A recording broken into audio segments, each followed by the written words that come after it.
একটা বিভ্রান্তি সৃষ্টি করা হচ্ছে সারা জাতির মধ্যে যে বিএনপি সংস্কার চায় না।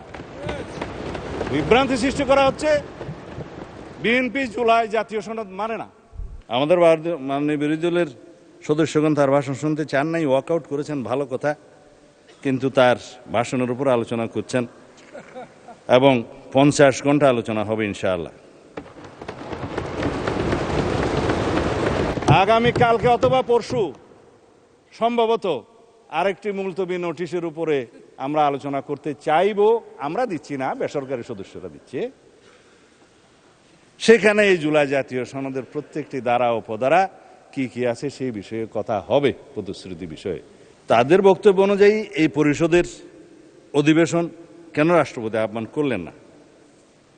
এবার সংবিধানে আসি। আর্টিকেল 72 অনুসারে রাষ্ট্রপতি প্রধানমন্ত্রীর পরামর্শ অনুযায়ী, লিখিত পরামর্শ অনুযায়ী সংসদের অধিবেশন, প্রথম অধিবেশন, সময় স্থান নির্ধারণ করে প্রজ্ঞাপন করেছেন। আর্টিকেল 73 অনুসারে তার ভাষণ দেওয়ার কথা, তিনি এখানে ভাষণ দিয়েছেন। আমাদের মাননীয় বিরোধী দলের সদস্যগণ তার ভাষণ শুনতে চান নাই, ওয়াকআউট করেছেন, ভালো কথা, কিন্তু তার ভাষণের উপর আলোচনা করছেন এবং 50 ঘন্টা আলোচনা হবে ইনশাআল্লাহ।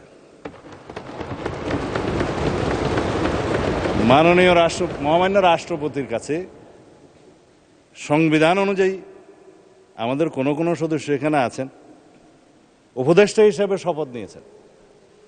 সংবিধান তখন ভালো ছিল, রাষ্ট্রপতিও তখন ভালো ছিল, কিন্তু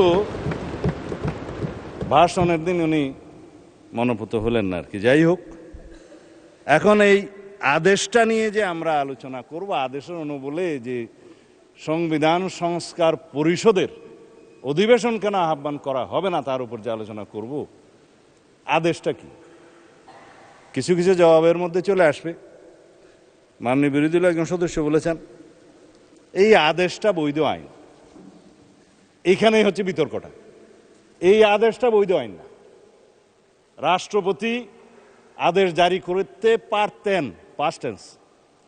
1971 সালের 26শে মার্চের পরের থেকে বাংলাদেশের সংবিধান প্রণীত হওয়ার আগ পর্যন্ত বাংলাদেশের স্বাধীনতার ঘোষণাপত্র অনুযায়ী এবং সেই অনুযায়ী laws continuance enforcement order 1971 10th April এবং the Bangladesh constitution provisional constitution order 1972 এই অনুসারে রাষ্ট্র পরিচালিত হয়েছে। রাষ্ট্রপতি অর্ডার জারি করেছেন, রাষ্ট্রপতির অর্ডার অনুসারে নবগঠিত রাষ্ট্র পরিচালিত হয়েছে। আদেশগুলো সবগুলোকে বৈধতা দিয়ে সংবিধানের প্রথম এবং চতুর্থ তফসিলে বৈধতা দেওয়া হয়েছে, কন্টিনিউশন হয়েছে। আমি সেই আদেশকে বৈধ আদেশ মনে করি। যে হাইকোর্টের আদেশ, যে রুলিংয়ের কথা বললেন, সেই আদেশগুলোকে আইনে পরিণত আইন বলে স্ট্যাটাস দেওয়া হয়েছে। অবশ্যই আর্টিকেল 152 অনুসারে একটা হচ্ছে ল, আরেকটা হচ্ছে এক্সিস্টিং লস। আইন এবং প্রচলিত আইন দুই জায়গাতেই আদেশ হচ্ছে বৈধ আইন। অন্যান্য প্রথা, রুলস সব কিছু বৈধ আইন, আদেশও আইন। কিন্তু এই আদেশ ছিল, কিন্তু আদেশ জারি করার ক্ষমতা 1973 সালের 7ই এপ্রিলের পর রাষ্ট্রপতির আর রইল না। চতুর্থ তফসিলের, সংবিধানের চতুর্থ তফসিলের ধারা 3 সাবসেকশন 2 সাবসেকশন 3 অনুসারে যে সমস্ত আদেশ জারি হয়েছিল সেটা বৈধ, এবং যে সমস্ত আদেশ জারি হয়েছে সেটা পরে রাষ্ট্রপতি বাংলাদেশে প্রণীত সংবিধানের সাথে সামঞ্জস্যপূর্ণতা দেওয়ার জন্য সেটা আদেশ সংশোধনও করার ক্ষমতা দেয়া হয়েছে। এবং সেখানে আপনি দেখবেন 2 বছরের টাইম লিমিট করে দেওয়া হয়েছিল। আমি দেখে বললে ভালো বলি না, সেই জন্য এমনি বলি। একটা বিভ্রান্তি সৃষ্টি করা হচ্ছে সারা জাতির মধ্যে যে বিএনপি সংস্কার চায় না। বিভ্রান্তি সৃষ্টি করা হচ্ছে বিএনপি জুলাই জাতীয় সনদ মানে না। কিন্তু যেটা নিয়ে বিতর্ক হচ্ছে সেটা হচ্ছে জুলাই জাতীয় সনদ উইদিন ব্র্যাকেট সংবিধান সংস্কার বাস্তবায়ন আদেশ, অর্থাৎ জুলাই আদেশ। আমরা তো আছি জুলাই জাতীয় সনদে, যেটা জাতির সামনে সবাই স্বাক্ষর করেছি সেটাই। এবং এই জুলাই জাতীয় সনদের 2025-এর ঐতিহাসিকভাবে যেটা স্বাক্ষরিত হয়েছে বাংলাদেশের সকল রাজনৈতিক দলের, গণতান্ত্রিক রাজনৈতিক দলের ফেসিবাদী বাদে, যেটা রাজনৈতিক সমঝোতার দলিল হিসাবে স্বাক্ষরিত হয়েছে, এই দলিলের প্রত্যেকটি অক্ষর, শব্দ, বাক্য আমরা ধারণ করি এবং প্রতিবাদ করি।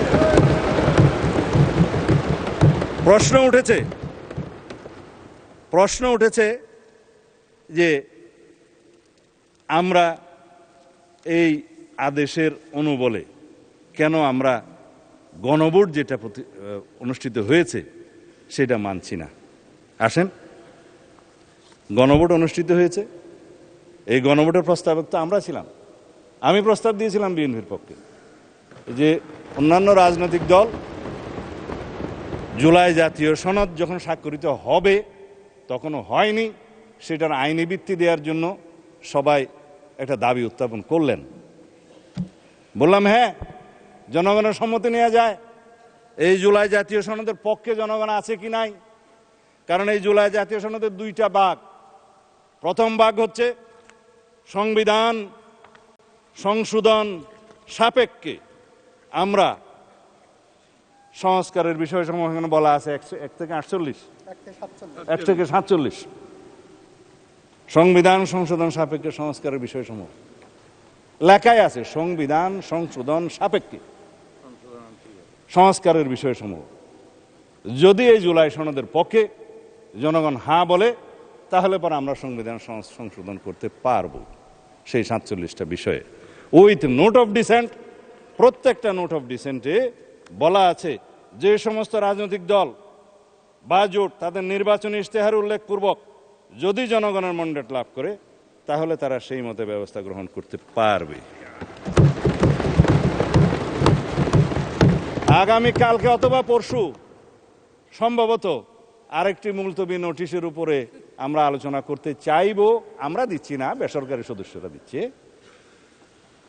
সেখানে এই জুলাই জাতীয় সনদের প্রত্যেকটি ধারা উপধারা কি কি আছে সেই বিষয়ে কথা হবে, প্রতিশ্রুতি বিষয়ে। আমি আজকে ওখানে বিস্তারিত যাব না।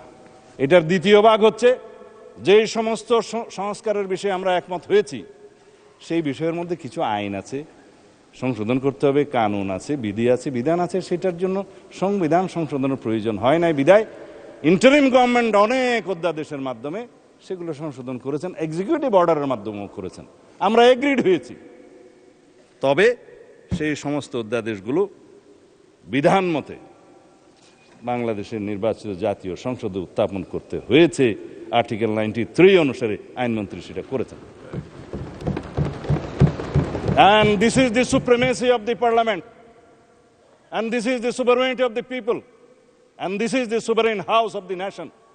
এই sovereign হাউসের ক্ষমতা হচ্ছে, এখতিয়ার হচ্ছে রাষ্ট্রপতি অধ্যাদেশ জারি করতে পারলেও ইন বিটুইন টু সেশনস সেটা এই মহান সংসদে পাশ করে নিতে হবে উইদিন 30 days। এটাই হচ্ছে সার্বভৌম পার্লামেন্টের সার্বভৌমত্ব। মাননীয় স্পিকার, আমরা এখন যদি এটার পোস্টমর্টম করতে চাই, রাষ্ট্রপতির এই আদেশ কেন অবৈধ, তার যুক্তিসমূহ একটু বলি। 7ই এপ্রিল 1973, আগে যেটা বলছিলাম, এই তারিখ থেকে বাংলাদেশের প্রথম জাতীয় সংসদ বৈঠক অনুষ্ঠিত হওয়ার পর রাষ্ট্রপতির আদেশ জারির ক্ষমতা রহিত করা হইল সংবিধানের 4th তফসিলের 17 দফার 2 দফা, লাস্ট প্যারা। রাষ্ট্রপতির কোনো আদেশ এবং অধ্যাদেশ দ্বারা পরবর্তী সংসদের সার্বভৌম এখতিয়ারকে খর্ব করতে পারেন না। কেন পারেন না?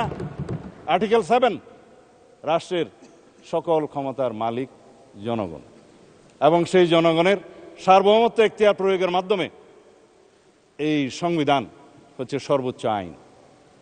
Any laws inconsistent to the constitution will be buoyed, is buoyed, shall be buoyed to the extent of the inconsistency. এটাই হচ্ছে supremacy of the constitution, supremacy of the house, supremacy of the people of the country. সেই 7 অনুচ্ছেদ বলে কথা বলছি। এই 7 অনুচ্ছেদে 2টা ধারা যুক্ত করেছিল fascist Hasina, 7A and 7B, যেগুলা আনকনস্টিটিউশনাল ডিক্লেয়ার হয়েছে, নাল অ্যান্ড ভয়েড হয়েছে, আল্ট্রা ভায়ার্স কনস্টিটিউশন ডিক্লেয়ার হয়েছে, বলা হয়েছে নন এস্ট মানে ইট ওয়াজ নট দেয়ার। ভার্ডিক্ট হাইকোর্টের এখনো পর্যন্ত আপিল হয়নি।